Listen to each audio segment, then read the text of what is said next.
bit of a disturbing article here, at least for me. I think probably for most people, I would guess. Bill Gates is now the owner of the most farmland in the United States at 242,000 acres of farmland. I mean, just that number alone is obscene. And then dig a little deeper, you find out Bill Gates is a huge proponent of GMOs, genetically modified organisms, which are horrible for farmers. You end up having to rely on more and more chemical inputs. It's horrible for the bees and the birds and the soil biology and all of the microorganisms, worms, etc. Not to mention all the pollution and runoff that it creates. And yeah, Bill Gates is a huge fan and proponent of GMOs. And now him and his wife, Melinda, own the most farmland in the United States. And let's listen to this quick little clip by Dr. Vandana Shiva on why GMOs are a death knell to biodiversity and farming. And again, Bill Gates and the Gates Foundation, huge fans and proponents of GMOs. Idea of GMOs is a death knell for biodiversity. Biodiversity means the integrity of life. Kind of important. GMOs mean appropriating life, to own it and patent it. And because there are patents related to GMOs, and the only reasons GMOs are being introduced is to own seeds and collect rents and royalties, corporations push the handful of crops that they have genetically modified. So you can see in the last few years, cropping systems have been reduced to corn and soya monocrops. and cotton and canola, when we have cultivated and eaten thousands of crop varieties and species. The uniformity. It also creates a very weak food system when you just have, monoculture of soybeans, sugar beets, corn, cotton, when, as she points out, we have, access to, and through our history as human beings, thousands of different food sources and it makes a very weak food system when you rely on just, a handful of crops.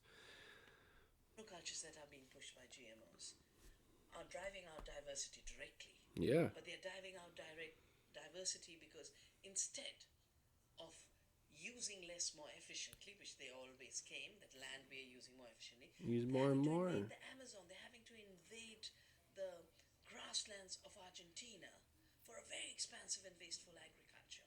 And when you spray Roundup on Roundup ready crops, you are literally killing food and diversity. When you plant Bt cotton seeds, you're killing the bees and the pollinators and the soil organisms. GMOs. It's obviously not going to be good for people, as we eat up in the food chain, not to mention the environment's just dumped with tons and tons of pesticides and herbicides. Are a recipe for ecocide. But they're not just a recipe for ecocide. GMOs are a recipe for ecocide, okay? Bill Gates fully supports this ecocidal agenda. Ecocidal. Destruction of biodiversity. They are also killing our farmers. 284,000 Jesus. farmers have committed suicide. Most of them in the areas where cotton is grown, 95% GMO. of the cotton is now genetically modified, owned and controlled by Monsanto. The farmers are dying because Monsanto is making profits by owning life which it never created. Yeah, look at that. To create. That is why we need to reclaim the seed. That is why we need to get rid of GMOs. That is why we have to stop patenting of life. Boom. Multiple amazing knowledge bombs there by Dr. Vandana Shiva. And here she is talking about Bill Gates. But again, when I started to deal with Monsanto, I dealt with the recognition that here's a company which had no seeds, wanting to control our seeds. You don't think of Monsanto as the company that controls the seed. You see it as an illegitimate actor that wants to take control of your seed. Now, if you want to take control of your seed, you just stand there and say, sorry. That's what we have to say to Bill Gates. Bill Gates is a newcomer. 5 years, 10 years ago, he starts Agra. Then he's jumping into this. He's already taken over the WHO and Yeah, the health that's system. true. Right? We can either say, oh, Mr. Gates has always been powerful, he's always been around. No, he's an upstart. He's an upstart who's a nobody in the history of the evolution of this planet. He's a nobody in the history of evolution of our cultures. He's a nobody in the history of democracy. And I said it's very wrong that governments, which are meeting for an Propping him up as interstate, some frickin' prophet. intergovernmental gathering, allow him to stand with them. They are giving up their power of representing democratic societies. And they are inviting him to take control. Yeah?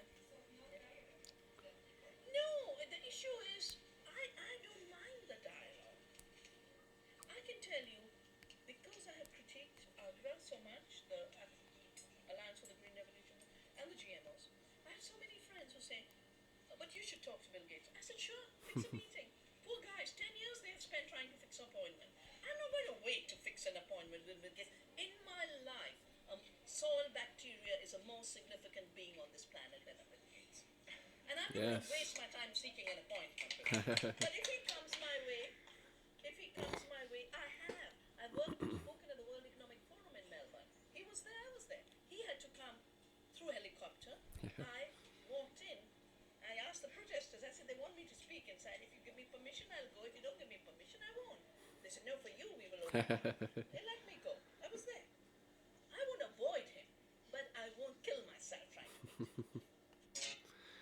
And then you also need to take into account all of the horrible things that the Gates Foundation has done across the world. I'm not going to go through all this article because it's quite long. Actually did a different video on this. You could probably look it up. But why the Bill Gates global health empire promises more empire and less public health. I highly recommend this read. Just do the subtitle here and then in the video after this, but highly recommend checking this article out.